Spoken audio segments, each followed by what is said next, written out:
Hey everyone, it's Michelle, the Dreaming Dilettante. Welcome back to my channel. In today's video, we're doing something a little different. It is journal related, but we're also going to be doing some hand embroidery to make our journal cover. So this is the journal that I've made, and I'm really excited to share it with you because I think it's a lot of fun, and it's something that you can do if you don't have a sewing machine but you like to embroider. You also could completely change the cover and just use regular fabric if you don't want to embroider. And if that's the case, you'll want to watch the first part and then skip to part 2, which is going to be coming up later this week, and that'll show you how to put together the entire journal. In today's video, we're going to be focusing on making the signature inside, and then we're going to be sketching out our image. And this is a pattern that I purchased off of Etsy, and I'll put that a link in the description box below in case you wanted to make the exact same, because they really are very sweet. But what I loved about this journal is that it is a traveler's style journal, so you can take your signature out and then reuse the cover. So that's the really fun part, and I'm really excited to share with you today on how to make this journal. So let's get started.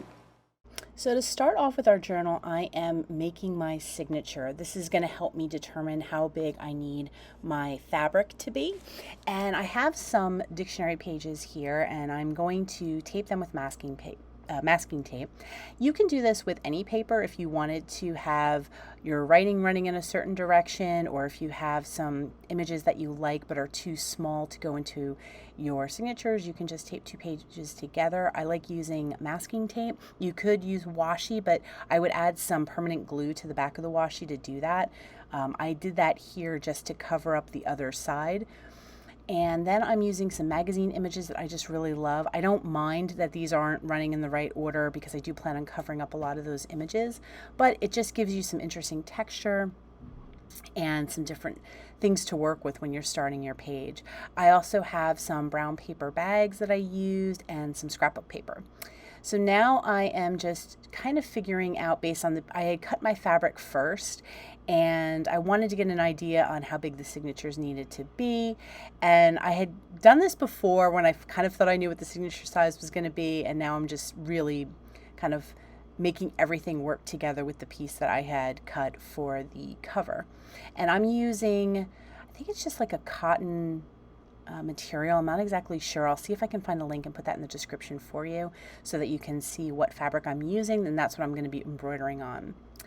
I am sewing my signature together just using a 3-hole pamphlet stitch, which if you've been around here for a while, you know is one of my favorite ways to bind book pages. I don't like having to do a lot of measuring or fiddling around with the sewing and that sort of thing. So yeah, I just like my 3-hole pamphlet stitch, and I try to use that whenever possible.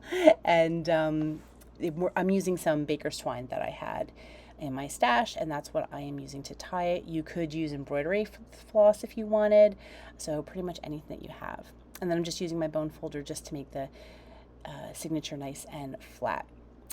Then I am folding my fabric here in half and just trimming off some of the edges.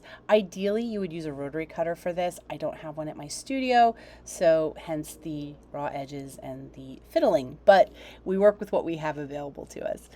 And then I have my image here, and that's what I am using for my pattern, and I am going to start sketching around it.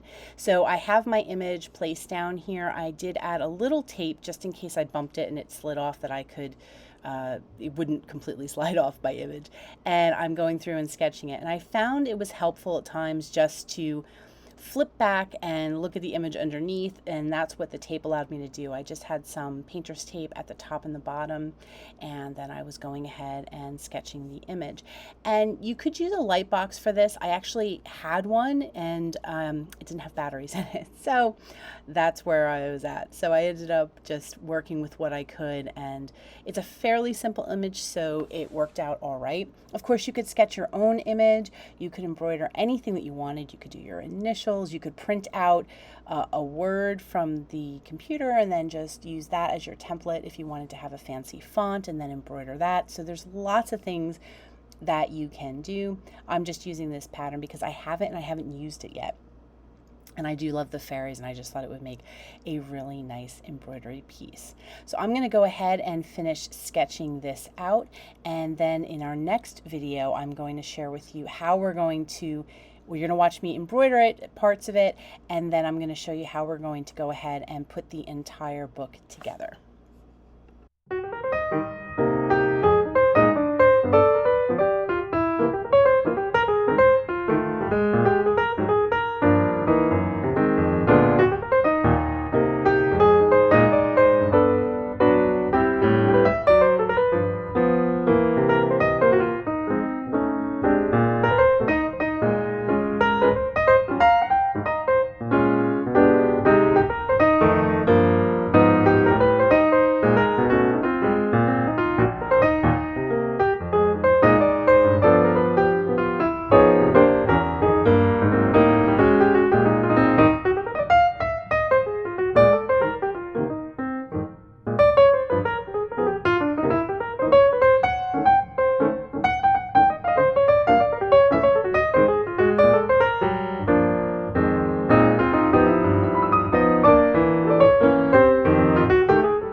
Well, that's it for part one. So we've made our signature, we've sketched out our design, and we are ready to start assembling our journal cover. So that is what we're going to be doing in the next video in part two. So be sure to subscribe and hit the notification bell so you'll know when that video comes up.